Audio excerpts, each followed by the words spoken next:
Boa noite a todos. Amém. Eu sou aqui do Conatis. Eu consigo ir para baixo? Pronto. Tá certo? Tá. Sou aqui da Igreja Vida Cristã do Conatis. E vamos para as Escrituras. Prazer estar com vocês. Tá bom? E eu quero ler com vocês o livro de 1 João. Vamos abrir juntos. 1 João, capítulo. Nós vamos ler o capítulo 5.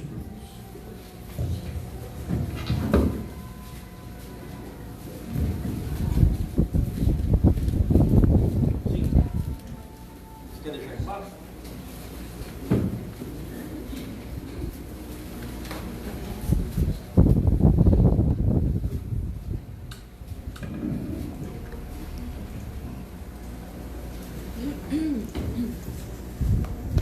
João capítulo 5.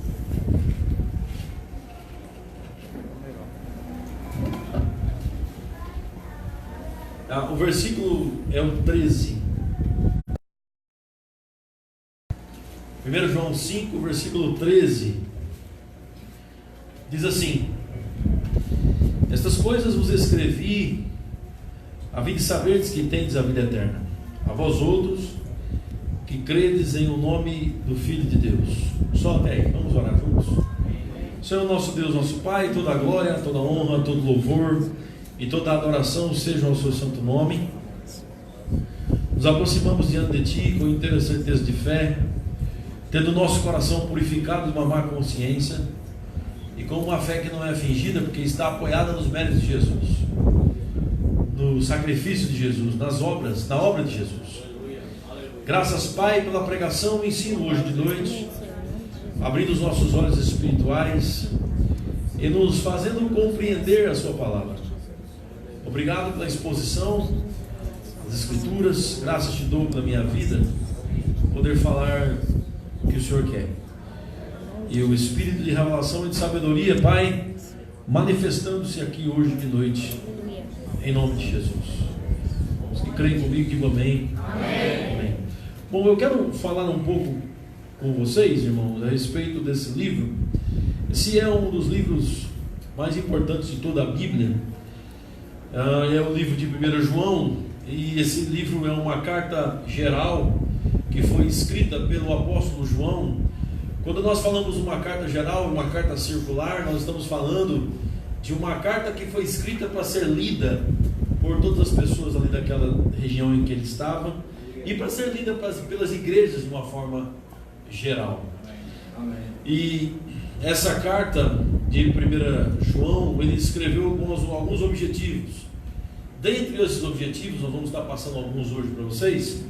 Dentre esses objetivos, talvez um dos mais importantes, ou o mais importante seja esse que a gente leu, 1 João 5,13, onde ele diz assim: Estas coisas vos escrevi a fim de saberdes que tendes a vida eterna, a vós outros que credes em nome do Filho de Deus. Então aqui nessa carta, nessa explicação aqui, nesse versículo, o João está mostrando que ele escreveu o que escreveu para que as pessoas tivessem convicção de que elas estão salvas. Amém.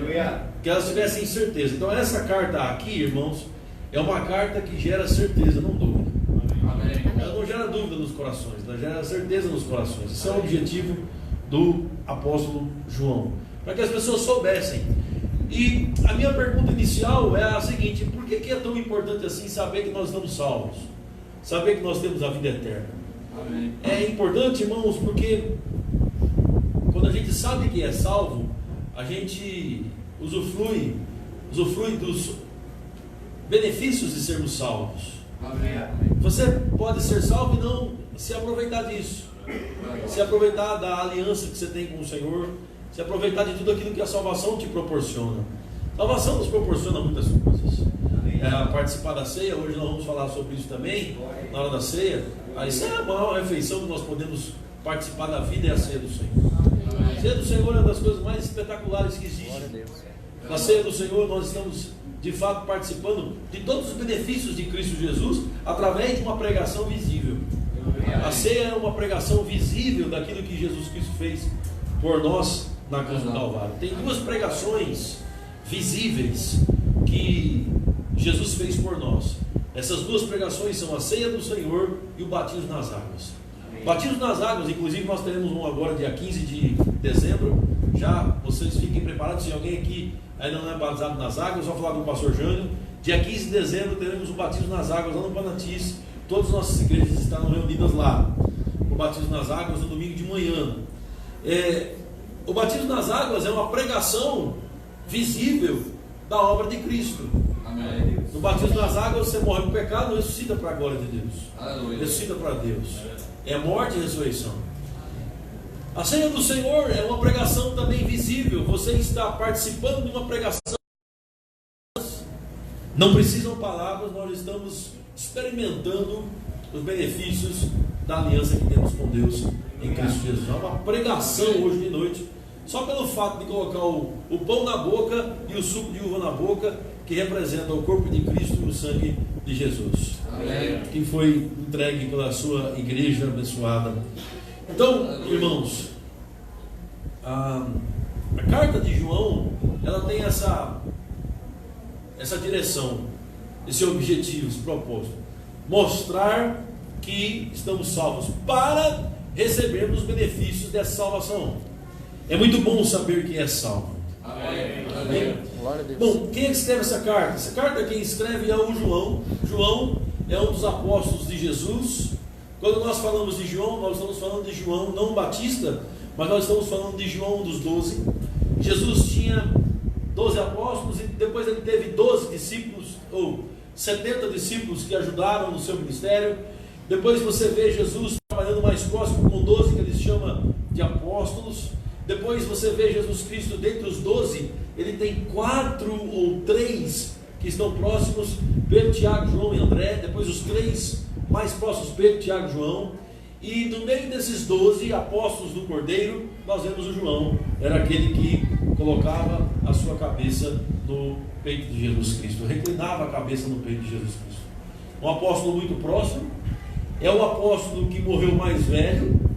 Foi o último apóstolo do Cordeiro a morrer. João, dizem estudiosos, morreu aproximadamente com 94 anos de idade, ou um pouco mais. João foi quem escreveu o Evangelho de João. E diferente de 1 João, onde no Evangelho de João que ele escreveu, o seu objetivo era que as pessoas crescem. Amém. Se você abrir comigo, até aconselho isso para a gente só fazer essa distinção. Em João capítulo 20, você vai ver que o objetivo dele era que as pessoas crescem. Olha só, João 20, versículo 30. O texto diz assim, ó. João 20, versículo 30. Na verdade, fez Jesus diante dos discípulos muitos outros sinais, que não estão escritos neste livro, no livro que ele está escrevendo, que é o Evangelho de João. Estes sinais, ou esse escrito, esse livro, foram escritos, esses porém, foram registrados, escritos aqui nesse Evangelho de João, para que creiais que Jesus é o Cristo, o Filho de Deus, e para que crendo tenhais vida em seu nome. Então, no Evangelho de João, o objetivo de João era fazer as pessoas crerem. É o Evangelho evangelístico, levar as pessoas a crer em Jesus. É o Evangelho que prega para pessoas que não têm Jesus no coração. Já a carta que nós estamos observando hoje, que é 1 João, já é para crente. Ele está falando para a gente que já sabe que é salvo. Mas você saber que é salvo. Saber que é salvo, irmãos, vai fazer muita diferença. Amém. Como eu disse, para receber os benefícios da de Deus em Cristo Jesus. Tem muitos, irmãos. Tem muitos. Amém. Então hoje nós vamos falar de coisas que vão gerar em você convicção sobre sua salvação. Amém. Esse é o nosso interesse dentro da carta, cumprir o interesse de João. Levar-nos a entender que nós somos salvos, e porque somos salvos, nos aproveitar desse privilégio de sermos salvos. Por outro lado também, irmãos, a gente precisa saber que é salvo, e também precisa saber quem não é salvo. Se 1 João está escrito para a gente ter certeza de que nós somos salvos, 1 João também está escrito para aquelas pessoas que acham que são salvas, mas não são. Aí é problema. Porque a pessoa que acha que é salva, mas não é, ela tem problema sério na vida. Inclusive inclusive ela pode estar destinada a um lugar que não é muito bom de se estar depois da morte. Então é muito importante você saber se você realmente tem Jesus no coração, se você realmente é salvo em Cristo Jesus. Amém. Então João escreve esse evangelho com esse objetivo, dentre outros que nós vamos falar hoje também. João é aquele, irmãos, que mostrou os 7 milagres no seu evangelho. Esse João que comprovam a divindade de Jesus. Ele queria mostrar que Jesus é Deus também no seu evangelho, para que as pessoas cresçam em Jesus. Amém. Por exemplo, em João capítulo 2, nós vemos o milagre de Jesus Cristo transformando a água em vinho. Em João capítulo 4, Jesus filho de um oficial. Em João capítulo 6, Jesus multiplica pães e peixes. Em João capítulo 6 também, Jesus anda sobre as águas. Em João capítulo 5, ele cura o paralítico de Betesda. Em João capítulo 11, ele ressuscita Lázaro. E em João capítulo 9, ele cura o cego de nascença. São 7 grandes milagres. 7 grandes milagres para dizer: Jesus é Deus. Amém. E para que não haja dúvida, para que ninguém tenha dúvida, e que realmente esse ser humano que passou na terra, ele era Deus. Amém. Ele era 100% homem e 100% Deus. Aleluia. Nós vamos entender isso um pouquinho mais tarde na nossa mensagem.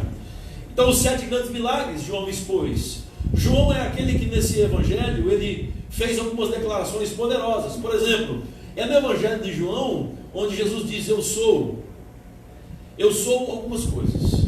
Eu sou o pão da vida, em João 6,35. Em João 8,12, Jesus disse: eu sou a luz do mundo. Em João 10,9 ele diz: eu sou a porta. Em João 10,11 ele diz: eu sou o bom pastor. O bom pastor da vida pelas ovelhas. Em João 11,25 ele diz: eu sou a ressurreição e a vida.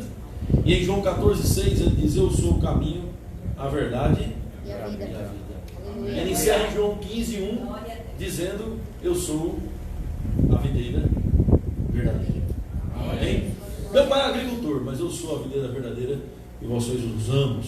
Então, quem é que está escrevendo essa carta? É esse João, apóstolo do Cordeiro, um dos mais próximos, talvez o mais próximo.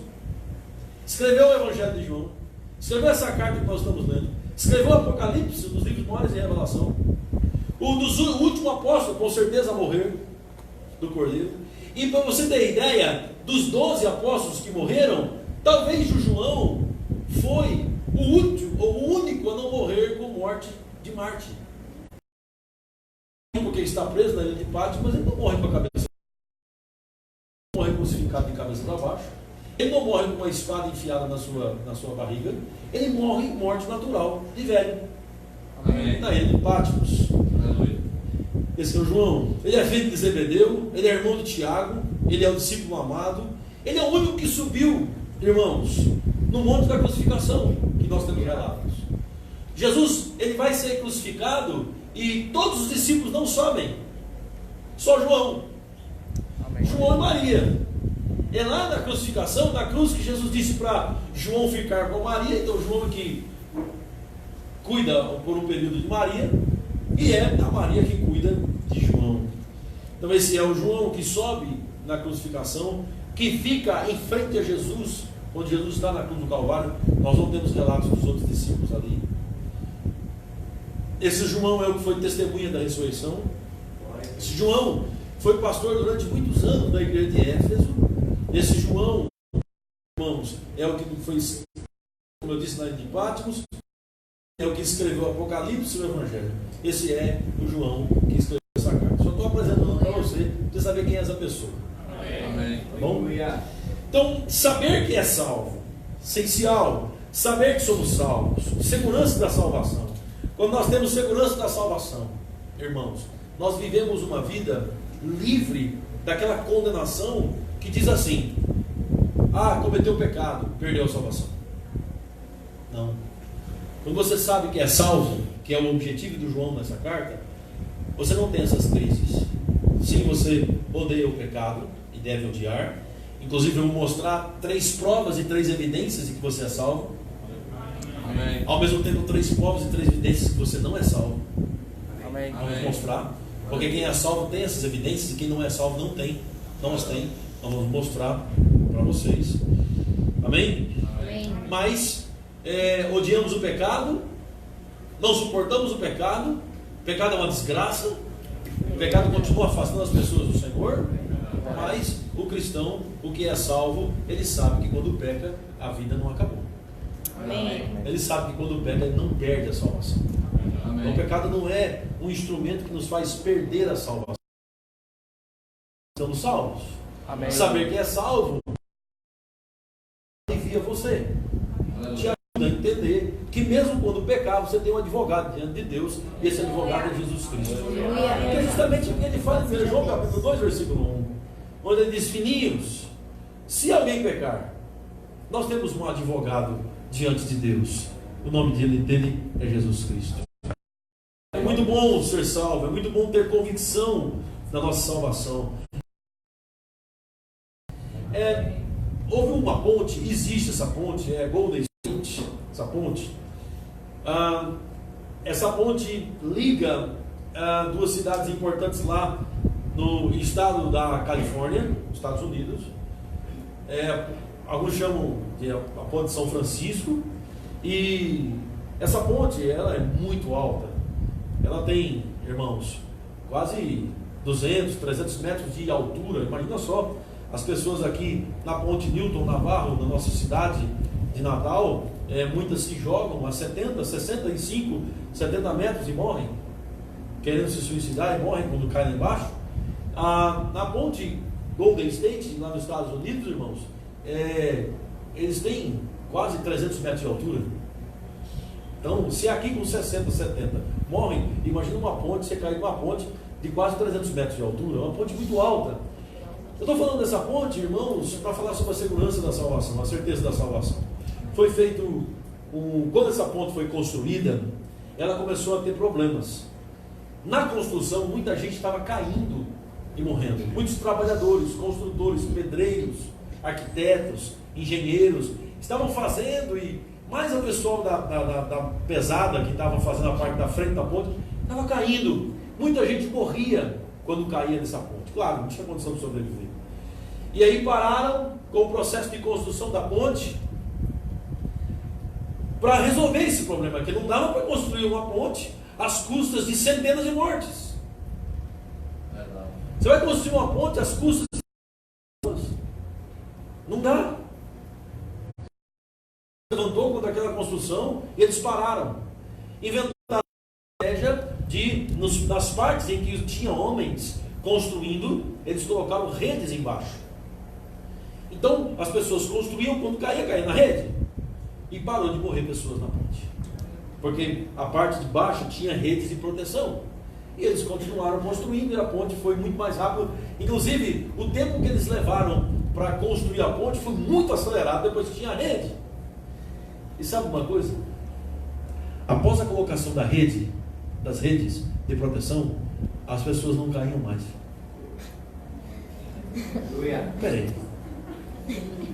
Peraí. Quando não tem rede, cai e morre. Quando tem rede que pode cair, agora não cai mais.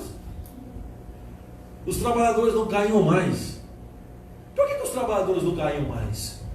Eu vou te dizer, porque eles tinham segurança. Amém. Amém. Quando você tem segurança de salvação e sabe, e o pecado não vai tirar a sua salvação, você peca menos. Agora, quando você acha que quando pecar vai perder a salvação, você peca mais. Porque o homem que trabalha debaixo de pressão, que trabalha debaixo de medo, ele é puxado para baixo, irmãos. Então as pessoas não caíam mais. Tinha uma segurança por baixo. Assim é a sua vida. Você vai diminuir a quantidade de pecado, você vai diminuir a vida de pecado, porque você está salvo. Jesus te alcançou, aleluia. Você vai para o céu, é muito bom saber que você é salvo. É muito bom. João diz: essas coisas vos escrevi para que saibais que tendes a vida eterna. Amém. Coisa boa saber que nós temos a vida eterna. Isso é 1 João 5,13. Nós temos a vida eterna. Amém. Jesus nos deu, aleluia. Quantos creem nisso? Amém. Louvado seja Deus, louvado seja Deus. Receba isso, viva isso, creia nisso. Isso mais livre em Cristo Jesus. Uma vida onde as pressões vão diminuir. Que o pecado não me domina mais, isso é graça. Pô, rede debaixo é graça. Saber que é salvo para sempre é graça. Ter vida eterna é a graça. E a Bíblia diz que o pecado não terá domínio sobre vós, porque não está debaixo da lei, mas debaixo da graça. É a lei que diz que se pecar vai morrer logo em seguida. É a lei que diz isso. Por isso que tem muita gente que chuta o pau da barraca e vive uma vida do pecado, porque fica revoltada. Mas nós não somos assim. Nós somos eleitos em Cristo Jesus. Somos escolhidos, irmãos. Aleluia. Nós temos a convicção e a certeza da salvação. E o pecado para nós será acidente. Será mais uma coisa premeditada. Vai ser mais aquela coisa, vamos nos programar para pecar. Não. Isso não faz parte da vida do crente. E agora eu quero falar sobre isso. 3 provas, irmãos, 3 evidências, 3 diagnósticos que mostram que você é salvo. Quem está pronto? Amém. Primeira prova é a doutrinária. 1 João capítulo 2, versículo 22 e 23, abre aí comigo. A primeira prova de que você é salvo é quando você tem uma doutrina forte e firme, você acredita nessas coisas que João disse. Olha o que João disse, 1 João 2, versículo 22 e 23, ele diz assim, ó: quem é o mentiroso, senão aquele que nega que Jesus é o Cristo? Este é o anticristo, o que nega o Pai e o Filho.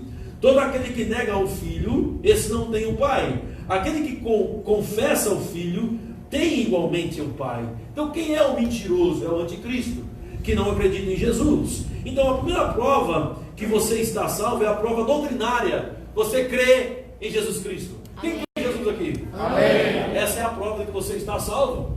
Porque quem não crê em Jesus não está salvo. Amém. Quem não confessa o Filho. Amém. Vivemos num tempo hoje, irmãos, onde os anticristos estão aparecendo cada vez mais, preparando para a chegada do anticristo. E o objetivo deles é negar o Filho Jesus.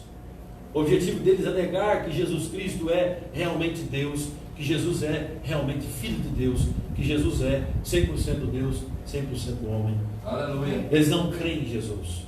Eles não confessam que Jesus veio em carne da Maria. Eles não confessam que Jesus é o verdadeiro Filho de Deus. Eles não confessam que Jesus está assentado à direita de Deus o Pai hoje. Eles não creem nisso.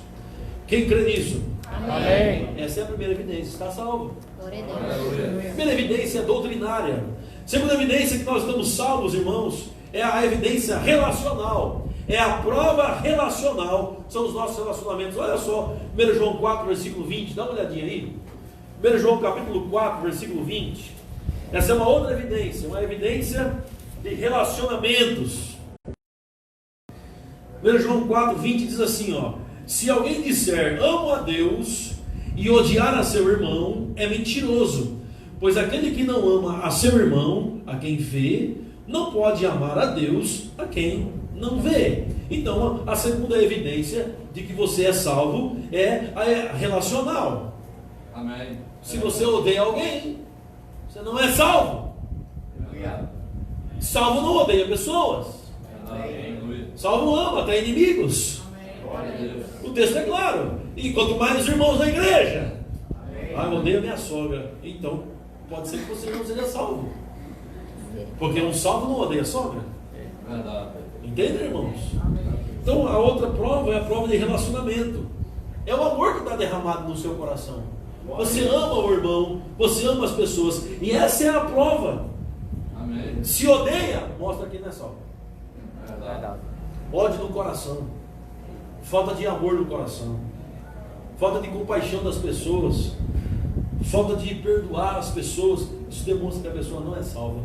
Por outro lado, se você é aquela pessoa que as pessoas olham assim e dizem assim, aquele lá parece um bobo, não faz mal a ninguém, pois é uma evidência de que você é salvo. Aleluia. Porque você não faz mal, você não revida. Glória a Deus. Amém. Você se acalma. Amém. Amém? Pode até vir a ira, mas você respira fundo, agradece ao Senhor. Em seguida você nem mais lembra do assunto. Aleluia. Aleluia. Você é salvo. Você tem bondade de Deus no coração. Amém. Deus colocou amor no seu coração, meu irmão amigo. Glória a Deus. Essa é a segunda evidência, evidência de relacionamentos. relacional. A terceira evidência que nós somos salvos é a prova moral, irmãos. Moralmente nós precisamos ser pessoas corretas. Olha 1 João 2. Vamos ver a terceira prova de que somos salvos. É a evidência moral. 1 João capítulo 2, versículo 4. Diz aí: aquele que eu o conheço e não guarda os seus mandamentos é mentiroso. A verdade. Essa é a segunda prova, a terceira prova de que você é salvo. O nome dessa prova é moral. Amém. É isso mesmo, obediência aos mandamentos. Amém. Amém. Quem tem Jesus no coração aqui? Amém. Não mata. Amém. Amém. Não rouba. Amém. Não deseja a mulher do próximo. Amém. Não deseja as coisas do próximo. Amém. O Flamengo não é o seu Deus. Amém. Não terás outros deuses diante de mim. Amém. Cadê os flamenguistas? Não terás outros deuses diante de mim. Time de futebol nenhum é seu Deus. Mulheres não são suas deusas. Homens não são seus deuses. Não terás outros deuses diante de mim. Só o Senhor é Deus. Só o Senhor amarás. Só Ele prestarás culto. E só presta culto a Deus. Não presta culto a homens. Você não presta culto a artista de cinema. Você não presta culto a jogador de futebol. Amém. Você não presta culto à profissão. Você não presta culto a... Entendem? Não adulterarás. Não adultera. Porque quem é salvo era. Ah, pastor, mas eu vacilei. Então para. Para, porque adultério é evidência de quem não nasceu de novo. Quem nasceu de novo, não adulterarás, não furtarás, não matarás. Outra coisa, quem é salvo, não fica levantando falso testemunho dos outros. Você viu o que aquela pessoa fez? Você nem sabe se ela fez mesmo. Ih, mas tem um monte de gente aí levantando falso testemunho na internet com fake news. O que é fake news? Falso testemunho. Fake news é a desobediência de um mandamento. É você falar uma coisa sobre outra pessoa mentirosa. Então, irmãos, prova moral de que foi salvo é vida de santidade. Amém. Quem tem vida de santidade mostra que está salvo. Amém. Eu não quero trazer condenação, porque o nosso objetivo não é trazer condenação. A carta veio para trazer certeza. Mas nós precisamos saber que certeza é essa. Espera aí. Que certeza é essa? João está dizendo: o salvo, quem tem isso aqui, Amém. é moralmente correto, tem fé, e crê, né? Crê que Jesus é o Filho, tem fé, moralmente correto, e outra, umas pessoas. Amém. São evidências que João está trazendo, que demonstram que você tem Jesus no coração. Verdade. Obediência aos mandamentos. Aleluia. Amém? Outro problema grave nessa carta que apareceu, que João está combatendo, ao mesmo tempo que João está trazendo convicções para os crentes sobre salvação, ele as está trazendo para combater uma doutrina falsa. Sabe, irmãos, tem algumas doutrinas que são perigosas demais. Elas entram na igreja e ficam rodeando a igreja para tentar tirar da igreja a convicção da salvação. Isso é muito ruim. Havia pregava nas igrejas que João administrava, na verdade, na maior parte das igrejas do século I, quando começou a igreja primitiva, haviam falsos profetas, falsos mestres. Eram pessoas, irmãos, que tinham saído do meio da igreja, mas eles eram falsos, eles eram mentirosos. E o João escreve essa carta para que a gente tenha cuidado com os falsos profetas, temos cuidado com os falsos mestres. Que tipo de doutrina esses falsos mestres, esses falsos profetas pregavam aqui? Eles pregavam, irmãos, uma doutrina chamada gnosticismo. Gnosticismo, irmãos, é uma doutrina que vem de gnosis. Gnosis é conhecimento, é o estudo do conhecimento pelo conhecimento. O gnosticismo, ele pregava essência, conhecer as divindades através de Deus. No gnosticismo o pecado não existia. Por isso que João dizia: quem disser que não tem pecado é mentiroso. No gnosticismo, eles diziam que somente o que importa é ser espírito, não importa ter carne. O gnosticismo que eles pregavam no início, ele vinha junto com as doutrinas gregas. Era uma mistura do gnosticismo judaico com os gregos com o seu dualismo. Os gregos tinham uma doutrina nociva, perigosa demais. Na doutrina dos gregos, eles diziam o seguinte: aquilo que for natural, aquilo que for matéria, é para jogar fora. E o que for imaterial não presta. Os gregos, eles valorizavam a morte. Para eles, se quando morre é que valia, é que era bom. Então os gregos, com essa loucura, irmãos, misturado com os judaizantes, que também não tinham firmeza doutrinária de nada, misturada com o gnosticismo que rodava o Império Romano, irmãos, a bagunça doutrinária era tão grande, tão grande, tão grande, irmãos, que eles diziam que Jesus Cristo não era Deus. O gnosticismo dizia, Jesus não era Deus, porque se Jesus fosse Deus, ele não tinha vindo em carne. Os gnósticos e as doutrinas falsas daquele tempo iam contra a criação, inventaram uma moda para o mundo ser criado, não era por Deus. Eles não acreditavam na encarnação de Jesus Cristo, tanto não acreditavam que um tal de Cerinto, que era o representante dos hereges, olha o que ele dizia. Ele dizia, olha, Jesus era importante, mas Jesus não era uma pessoa, Jesus era um espírito. O Cerinto, irmãos, ele era tão pernicioso na sua doutrina falsa, que ele tinha coragem de dizer que quando Jesus Cristo andava na areia da praia, você olhava, não tinha as pegadas, porque ele flutuava. Ele dizia, o Cerinto, que Jesus nunca teve corpo. Ele dizia, Jesus não pode ter encarnado. Então quando Jesus pregava sobre a ressurreição, aí que a confusão estava armada. Porque eles diziam, criação não existe, Deus não existe, que criou todas as coisas. Inventaram uma mentira. Não acreditavam que Deus criou todas as coisas. Eles não acreditavam na encarnação de Jesus. Olha, tudo doutrina-chave para nós. E, consequentemente, eles não acreditavam na ressurreição. Irmãos, os gregos eram tão severos contra a ressurreição, que em Atos capítulo 17, versículo 16, quando Paulo chega em Atenas e fala que ressurreição existe, os gregos ficam loucos com Paulo. Desprezam Paulo. Menosprezam Paulo. Escanteiam Paulo. Eles dizem, você não sabe nada, Paulo. Que negócio é esse de ressurreição? Porque para os gregos, gnósticos, para os hereges, criação não existia, encarnação de Jesus não existia, e muito menos ressurreição. Porque para eles o que valia era aquilo que não era. Mas irmãos, Jesus veio em carne. Aleluia. João, preocupado com isso, ele começa o livro dizendo, vamos lá comigo, capítulo 1. Entenda, esse livro veio combater também falsos ensinamentos. E João os combate de uma forma muito dura. Ele nem diz, boa tarde, bom dia, boa noite, graça e paz, olá, como é que vocês estão? Está tudo bem por aí?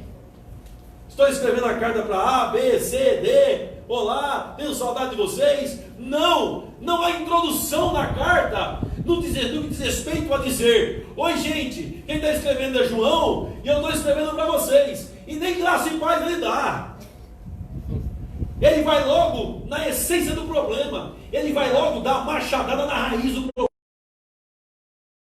Capítulo 1, versículo 1. Ora, o que era desde o princípio, o que temos ouvido e que temos visto com nossos próprios olhos, o que contemplamos e as nossas mãos apalparam, com respeito ao verbo da vida, e a vida se manifestou, e nós a temos visto, e dela damos testemunho, e vou-la anunciamos a vida eterna, a qual estava com o Pai, e nos foi anunciada.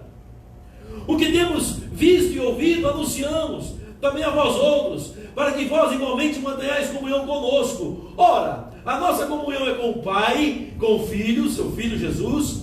Essas coisas, pois, nos escrevemos, para que a nossa alegria seja completa. Amém.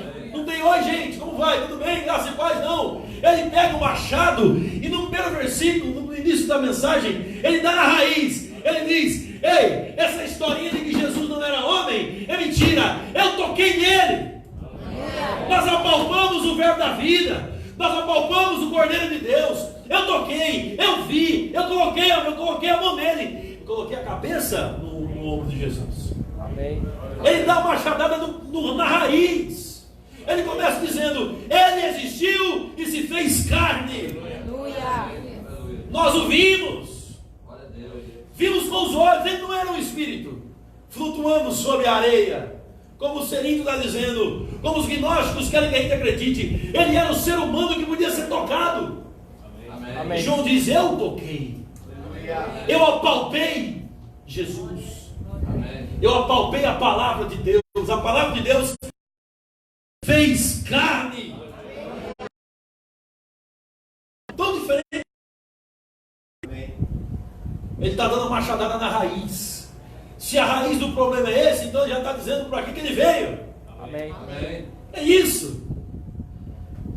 Tinha muita heresia rondando a igreja. Heresia, irmãos, não é algo que acontece só hoje.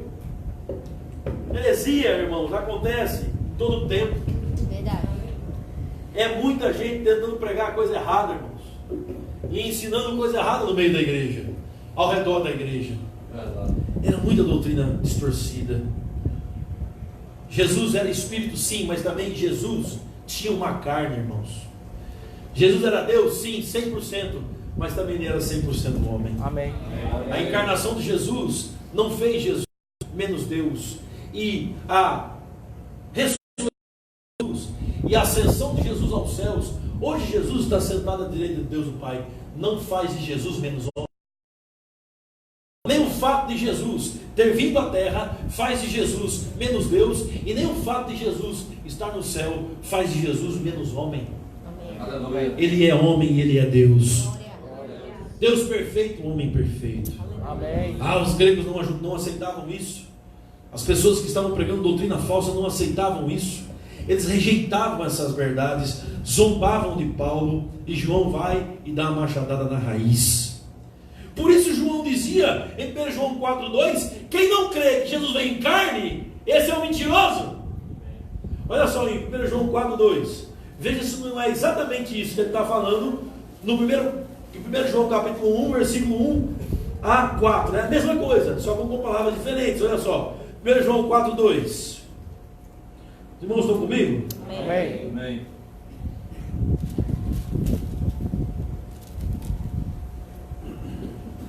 Mas o ar-condicionado ia bem, né? Toda hora. Principalmente aqui no público, né, pastor? Está chegando. Amém. Olha o versículo 2. Ó, 1 João 4,2. Nisto reconheceis o Espírito de Deus. Como? Todo Espírito que confessa que Jesus Cristo veio em carne é de Deus. Amém. Então, Jesus veio em carne e veio, então é de Deus. Se Jesus não veio em carne, versículo 3. E todo Espírito que não confessa a Jesus não é de Deus. Pelo contrário, esse é o Espírito do anticristo. Verdade. Eu não acredito que Jesus tenha vindo em carne. Pronto, ali está o anticristo, ali está o filho do diabo, Verdade. que não acredita na verdade. Verdade. Essa é uma outra confirmação doutrinária, irmãos. É uma doutrina que diz que Jesus veio em carne. Quantos creem que Jesus veio em carne aqui? Amém. Glória a Deus. É vida e morte, viu? Crer que Jesus Cristo veio em carne é salvação, irmãos. Amém. Não crer é morte, com certeza. O João está o tempo todo corrigindo, dizendo: olha, o errado é quem acredita que Jesus Cristo não vem em carne. João trata essas coisas falando dos atributos de Deus. João trata essas coisas mostrando, irmãos, que Jesus Cristo era Deus, sim. Olha o seu evangelho. 7 grandes milagres. Olha o seu evangelho. Em Êxodo, o Senhor Deus fala com Abraão, com Moisés, dizendo assim: diga ao povo que eu sou. O eu sou te enviou. Aí vem João e diz: eu sou, Jesus falando, o pão da vida. Eu sou a luz do mundo. Eu sou a ressurreição da vida. Eu sou a videira verdadeira. Eu sou o caminho, a verdade e a vida. Eu sou o tempo todo. Aleluia. Glória a Jesus. Glória. Aleluia. Mostrando que Jesus Cristo realmente é Deus. Amém. Irmãos, os primeiros concílios da igreja do início eram concílios. Concílio são reuniões que a liderança faz, reuniões estas para se falar sobre doutrina. para corrigir doutrina. O primeiro concílio que nós vemos na Bíblia é em Atos capítulo 15, onde há um concílio para estar definindo as questões doutrinárias. O segundo concílio que nós vemos é em 325, é o concílio de Nicéia. Esse é um concílio, irmãos, onde a igreja se reuniu para combater um presbítero mentiroso, chamado Aio. Ele dizia que Jesus Cristo não era Deus.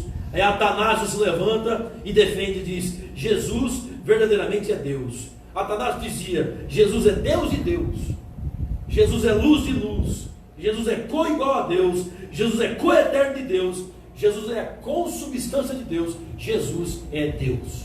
Amém. Deus de Deus, Deus. Isso é o que Atanásio diz, 320. Por outro lado, irmãos, em 381 eles mudaram o foco. Em 325, depois de Cristo, eles diziam: Jesus, ele não era homem, não veio em carne. Eles têm que provar a divindade de Jesus e têm que provar que ele veio em carne. Já em 381 é o concílio de Constantinopla, onde eles vão dizer que Jesus Cristo é Deus, mas também é homem. É homem, mas também é Deus. Em 325 é dizer que ele é Deus. Em 381 é dizer que ele é homem. Aleluia. É isso mesmo, irmão. A igreja passou 6 séculos falando sobre Cristo. 6 séculos. E defendendo quem era Jesus. Amém. 6 séculos. Os problemas doutrinários giravam em torno disso. E eles defenderam. E graças a Deus, irmãos, defenderam bem. Graças a Deus, nós estamos aqui hoje. Aleluia. Aleluia. Amém. Jesus é verdadeiramente Deus. E Jesus Cristo é verdadeiramente homem.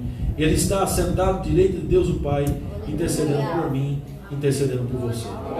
Quantos creem nisso? Amém. Aleluia, louvado seja Deus. Uma outra coisa que o João trabalhava nessa carta é que quem ama a Deus não ama o mundo. Verdade. Não ama o sistema do mundo. O amor do mundo, irmãos, significa, quem ama o mundo, significa, no que João está dizendo, significa dizer que ama o sistema do mundo. Ama esse sistema que está tentando afastar os homens de Deus. Esse sistema que está tentando afastar as pessoas de Deus, as pessoas de Jesus. É todo o sistema que é oposto aos princípios de Deus. É um mundo com o seu sistema rendido ao pecado.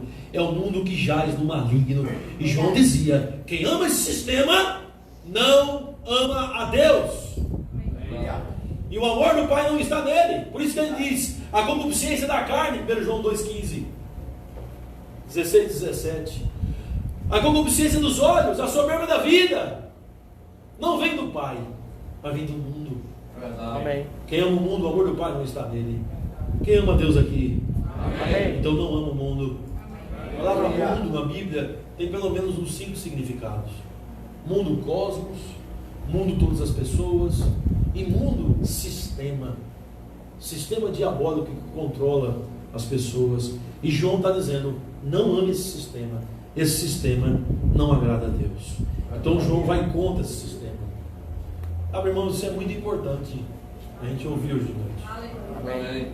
É importante, irmãos, porque a igreja é como uma canoa que está dentro de um rio. Tem abundância de água fora da canoa. Nós podemos navegar no rio tranquilamente dentro da canoa. Agora a canoa não pode estar furada, irmãos. A água precisa estar lá de fora. Porque quando a água estiver lá de dentro da canoa, você já sabe, né? Então o pecado não é para estar dentro da igreja, está fora. Nós não vivemos no pecado mais. Amém. Glória a Deus. Ele não terá domínio sobre nós. Glória a Deus. Então o pecado não é para estar dentro da igreja, está fora. Verdade. Joga fora a vida de pecado. Que você ande no mundo, não igual ao mundo, mas diferente. Amém. O Senhor Jesus Cristo não disse para tirar os crentes do mundo. Não. Mas o mundo tem que sair.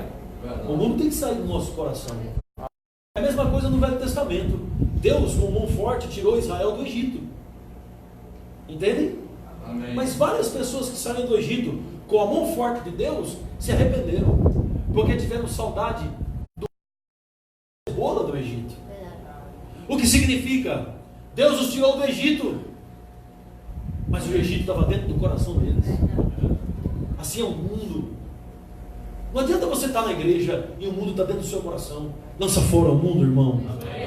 Lança fora esse sistema. E João diz: o amor do Pai não está nele se ama o mundo. Nós não amamos o mundo, nós amamos o Senhor. Amém. Glória a Deus. Aleluia. Ora, o mundo passa, irmãos, 1 João 2,17. O mundo passa, bem como todo o seu desejo forte, bem como toda a sua concupiscência, mas aquele que faz a vontade de Deus permanece para sempre. Aleluia. Amém, queridos? Essa é uma outra preocupação de João em relação ao mundo. É Israel não apenas sair do Egito, mas o Egito sair do coração de Israel. Amém. Amém. Aleluia. Amém? De fato, o Egito sair do coração dos homens. De fato, irmãos, o pecado não terá domínio sobre vós. Amém. Porque não estás debaixo da lei, mas estamos debaixo da graça do nosso Deus e Pai. Amém? Louvado seja Deus. E eu quero encerrar falando novamente do primeiro capítulo. Estou dando apenas um apanhado geral da carta. É uma mensagem expositiva, só que é uma mensagem expositiva falando da carta de uma forma geral. Amém. Toda a carta, os princípios da carta, os pontos principais da carta. E eu quero encerrar falando de um ponto principal da carta, que está no capítulo 1, versículo 5 em diante. Capítulo 1, irmãos, versículo 5 em diante. Nós vemos três coisas acontecendo aqui que João combate. Ele começa no capítulo 1, versículo 1 até o versículo 4, dando uma machadada na raiz da doutrina falsa. Amém. Essa doutrina falsa traz ensinamentos errados e consequências erradas. Quais são as consequências erradas que a doutrina falsa trouxe para a igreja? Número 1, as pessoas tentavam dizer para o mundo que elas eram santarronas, santinhas, santarronas, que nunca iriam pecar mais. E João disse: é mentira, porque nós ainda pecamos. Número 1. Número 2, segundo a doutrina falsa, que a doutrina falsa, segunda consequência falsa que a doutrina falsa trazia, era que as pessoas mentiam para elas mesmas. Elas mesmas. A doutrina, quando é falsa, você engana você mesmo. É aquele monte de gente na igreja dizendo: eu sou a justiça de Deus, vivendo em pecado. Verdade. Vivendo em pecado é a justiça de Deus, bonito, lindo, maravilhoso. Isso é a justiça de Deus. Vivendo uma vida toda torta, toda cheia de pecado, cheia de maledicência, cheia de adultério, cheia de prostituição, cheia de mentira, de ódio no coração, e vai dizer que é a justiça de Deus? Isso é a doutrina errada. E João está explicando isso. E a terceira coisa que a doutrina errada traz, irmãos, é a questão de mentir para Deus. É dizer que Deus é mentiroso. Ele vai tratar isso nesses versículos agora. Eu quero falar sobre isso para vocês. E aí nós vamos encerrar e vamos entrar na ceia do Senhor, e receberemos essa noite todos os benefícios da ceia do Senhor. Inclusive, o mais importante, perdão dos nossos pecados. Versículo 5. Ora, a mensagem que da parte de Deus temos ouvido e vos anunciando é essa. Primeiro, Deus é luz. Diga comigo: Deus é luz. Deus é luz. Aleluia. Ele é luz, e nele não há treva alguma. Amém. Nenhuma. Ele é luz. Então, em primeiro lugar, Deus é luz. Característica de Deus. O que nós ouvimos, irmãos, e o que Jesus manifestou, o que Jesus é o que Deus é: luz. Amém. O que dele ouvimos, anunciamos a vocês. Então, se dissermos, ele está combatendo a doutrina falsa. Se dissermos comunhão com ele, as trevas, mentimos e eu tenho comunhão com Deus, eu sou a justiça de Deus em Cristo Jesus, eu sou amado em Cristo Jesus, está andando nas trevas. Deixa eu contar um testemunho para vocês que mudou a minha vida. Eu era jogador de futebol, joguei futebol durante 10 anos da minha vida, e eu jogava no Guarani, em Campinas, e nós tínhamos que estudar.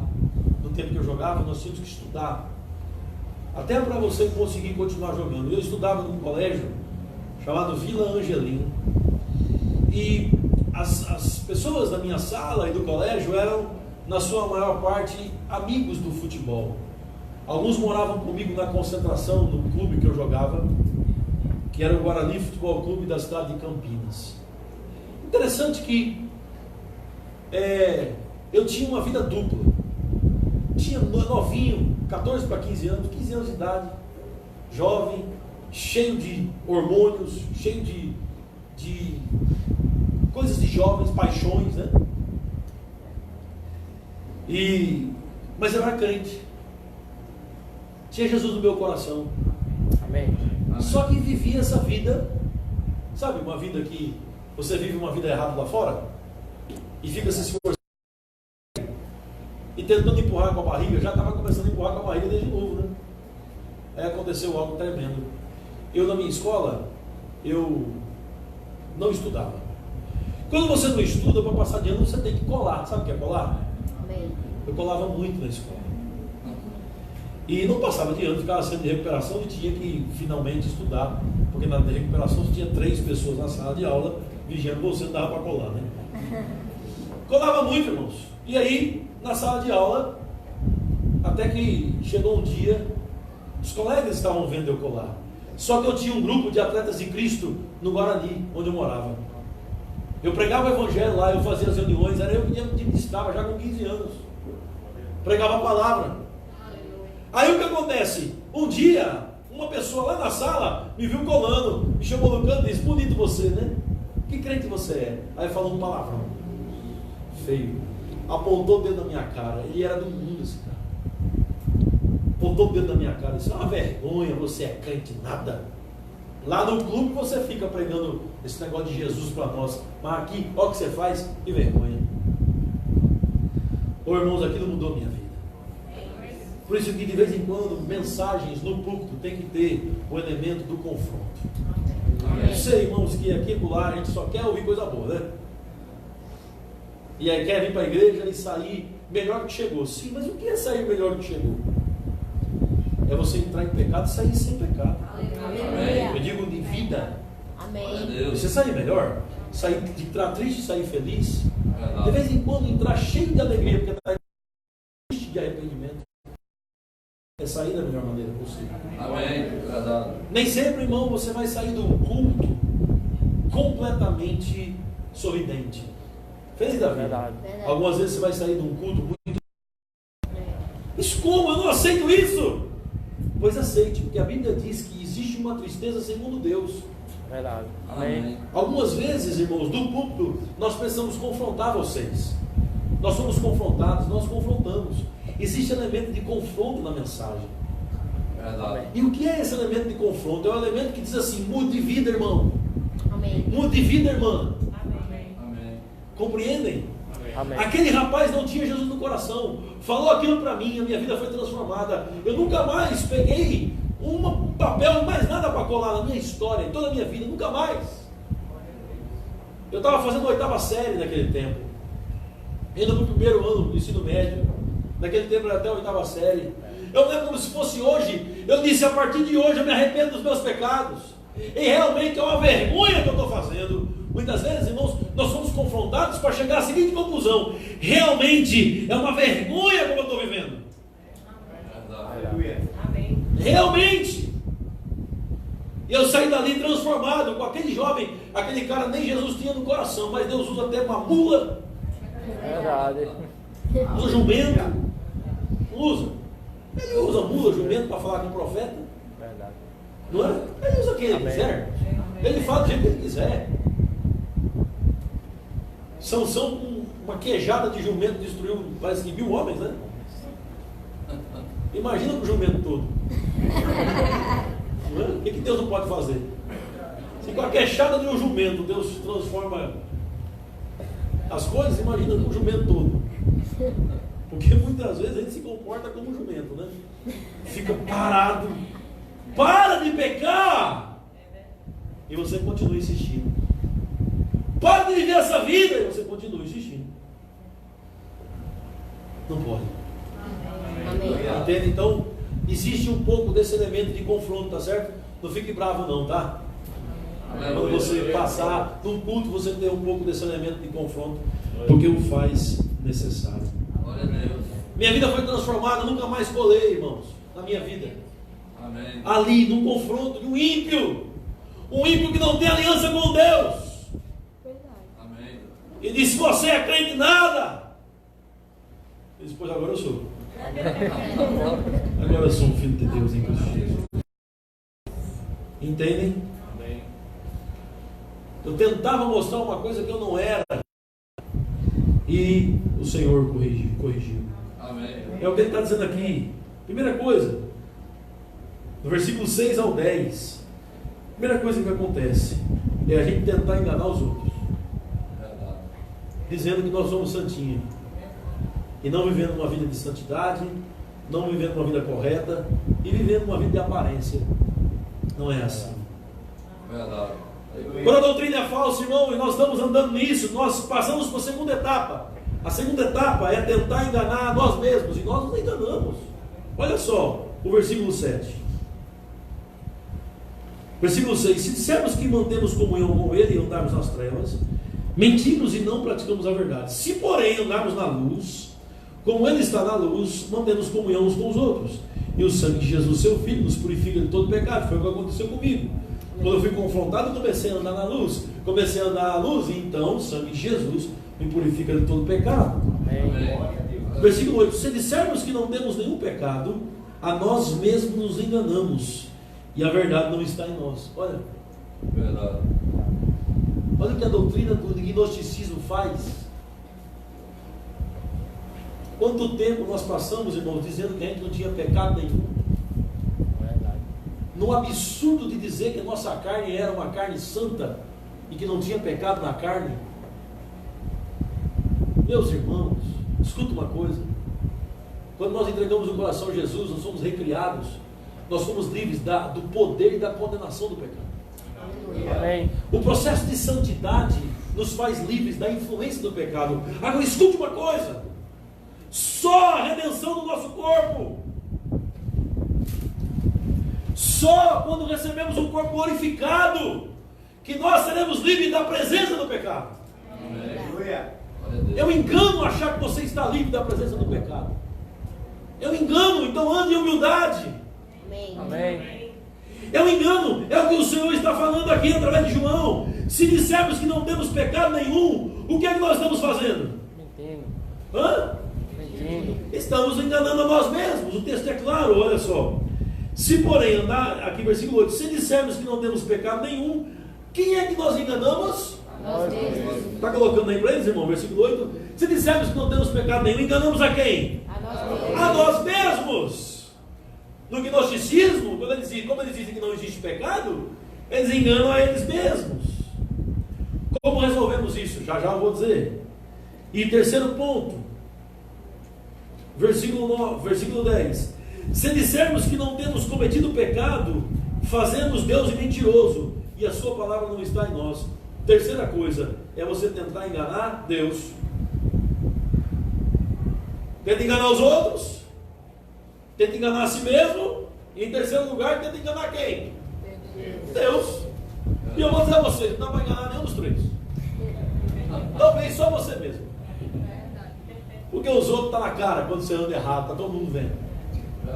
Está todo mundo vendo, irmão. Você não engana ninguém, não, nem eu. Ninguém engana ninguém, irmãos. Está na cara. Ainda mais agora, a Bíblia diz: quem realmente é santo se santifique mais ainda. Quem é impuro seja mais impuro ainda. As coisas estão cada vez mais claras. Agora olha para o irmão que está ao seu lado. Só uma vez eu vou dizer isso hoje, e pergunta, diga assim para ele: como vamos sair desse problema? Como? Como vamos sair? Vamos sair agora? Em primeiro lugar, volte a andar na luz. Seja honesto, seja sincero. Ande como uma pessoa honesta. Ande como uma pessoa sincera. Amém. Se andarmos na luz, mantemos comunhão uns com os outros. Vamos ser sinceros, vamos ser honestos. Nós precisamos da ajuda de Deus. Vamos ser honestos, vamos ser sinceros. Para de tentar ser o santarrão da turma, irmão. Para de tentar ser o que você não é. Seja humilde, honesto, sincero. Eu preciso de ajuda. Vamos andar na luz. Essa é a primeira coisa, ser honesto. Versículo 6. Se dissermos que mantemos comunhão com Ele, versículo 7, se porém andarmos na luz, como Ele está na luz, mantemos comunhão uns com os outros, e o sangue de Jesus, seu Filho, nos purifica de todo pecado. Então, andando na luz, e você tem condição de andar na luz, porque você nasceu de novo. Amém. Glória a Deus. Aleluia. Mas e nós mesmos? Como é que a gente resolve o problema com a gente? Não está falando aqui que nós enganamos? Vamos lá? Vamos lá? Versículo 9 dá a solução para nós resolvermos o nosso problema pessoal. Olha qual é a solução do versículo 9. Ele diz: se confessarmos os nossos pecados, Ele é fiel e justo. Veja que o 9 vem depois do 8. Que revelação, né? Olha o 8. Se dissermos que não temos pecado nenhum, ou seja, a nós mesmos nos... Então o assunto aqui é um assunto que está tratando enganar a si mesmo. E a solução é para quem tenta enganar a si mesmo. Vamos lá. Se dissermos que não temos pecado nenhum, a nós mesmos nos enganamos, e a verdade não está em nós. Como vamos resolver isso? 9. Resolve agora. Se confessarmos os nossos pecados, Ele é fiel e justo para nos perdoar os pecados e nos purificar de toda injustiça. Então, como é que eu venço esse problema de enganar a mim mesmo? Confessando. Amém. E agora, irmão, irmã, nós queremos mostrar para você o que significa essa palavra confessar no grego. O Novo Testamento foi escrito em grego. Porque tem muita gente que acha que confessar é ficar o tempo todo: Senhor, me perdoa que eu fiz isso, fiz aquilo outro. E ficar naquela ladainha de pedir perdão pelo pecado várias vezes a vida toda. Não é isso. Não é isso. A palavra no grego confessar, escute essa, irmãos. A palavra no grego confessar significa homologeu. Homologeu é de onde vem a palavra homologação. Homologação significa concordar com Deus. Amém. Então, como é que nós não nos enganamos? Concordamos com Ele. Amém. Amém. Então, o que é confessar os seus pecados? É concordar: Senhor, eu preciso de ajuda, porque em mim mesmo eu estou cheio de pecado. Verdade. Glória a Deus. Então, minha ajuda é uma concordância com Deus. Agora, chega diante do Altíssimo e começa a dizer: eu não tenho pecado nenhum. Falou Jesus Cristo? Só Ele nunca pecou. Então, eu tinha uma dificuldade de entender esse texto. Porque confessar para a gente é o quê? Confessar. Não, aqui no grego é reconhecer que existe. Amém. É concordar, realmente existe. Quantos reconhecem que existe pecado te pressionando? Amém. Reconhece? Amém. Pronto. O que vai acontecer logo em seguida? Se confessar os nossos pecados, se reconhecer, é só reconhecer. Amém. Concorda com Deus? Amém. Se reconhecer, não seja um gnóstico que diz que pecado não existe. Verdade. Reconheça o seu erro, reconheça que existe pecado, reconheça que você é tentado, Amém. reconheça que você tem dificuldades. Quando você reconhece, você vai aos pés daquele que te purifica de todo pecado. Amém. Se homologarmos os nossos pecados, reconhecermos, Ele é fiel e justo. Para quê? Para nos perdoar. Para nos perdoar os pecados e nos purificar de toda injustiça. Aqui está o segredo. Verdade. É concordar com Deus. Amém. Senhor, me ajuda. Jesus, eu me rendo aos seus pés. Reconheço, Senhor, homologação. É chegar diante do Senhor e homologar o seu pecado. Dizer: eu estou aqui porque eu sou um necessitado. Amém. Quando Isaías viu a glória de Deus, Isaías ficou atordoado. Ele disse: eu sou o homem que anda no meio de um povo cheio de pecado. Quando Pedro viu a glória de Deus, ele diz: não dá para ter contato contigo porque eu sou pecador. Não dá. Quando o Senhor passa na fresta da rocha, na fenda da penha, ele só vê, Moisés só vê Deus pelas costas, porque não dá para ver na face, senão morre. Amém. Entendem? E quando Jó se depara com a grandeza de Deus, depois de 42 capítulos, ele diz: antes eu te conhecia de ouvir falar, Verdade. mas agora, vamos lá, Jó 42, os meus olhos te veem, mas é bom é o que vem depois. Jó, capítulo 42. Jó, na presença do Senhor, diante do Altíssimo. Jó, capítulo 42, versículo 1, irmãos, olha só. Então respondeu Jó ao Senhor: bem sei que tudo pode, nenhum dos teus planos pode ser frustrado. Quem é aquele, como disse, conhecimento e encobre o conselho? Na verdade, falei do que não entendia. Coisas Jó falou que não entendia. Jó falou um monte de besteira. Jó dizia: não tenho pecado. Jó dizia: é injusto eu estar passando pelo que eu estou passando. Jó dizia: como é que pode deixar Deus me deixar sofrer? Jó dizia: como é que Deus pode ser tão injusto comigo? Foi isso que Jó fez. Até o capítulo 42, Jó falou um monte de coisa errada.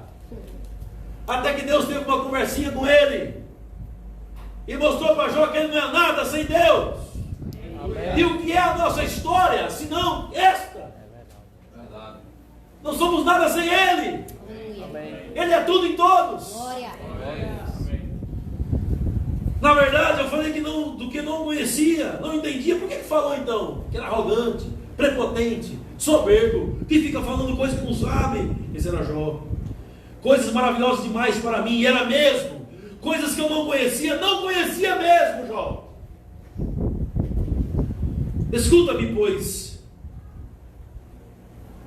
Havias dito: eu falarei, eu te perguntarei, e tu me ensinarás. Aleluia. Ai, olha só agora, eu te conhecia só de ouvir.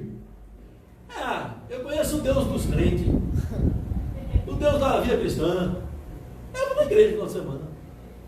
Eu vou com minha esposa, vou com meu marido. É legal, eu gosto do louvor, vou levando animado. Só de ouvir falar. Só de ouvir falar. Os que os outros falam. Jó dizia: eu te conhecia só de ouvir falar, mas agora os meus olhos te veem. E o que é que aconteceu logo em seguida? Por isso Me abomino. eu sou a justiça de Deus em Cristo Jesus, aleluia. É isso? Não.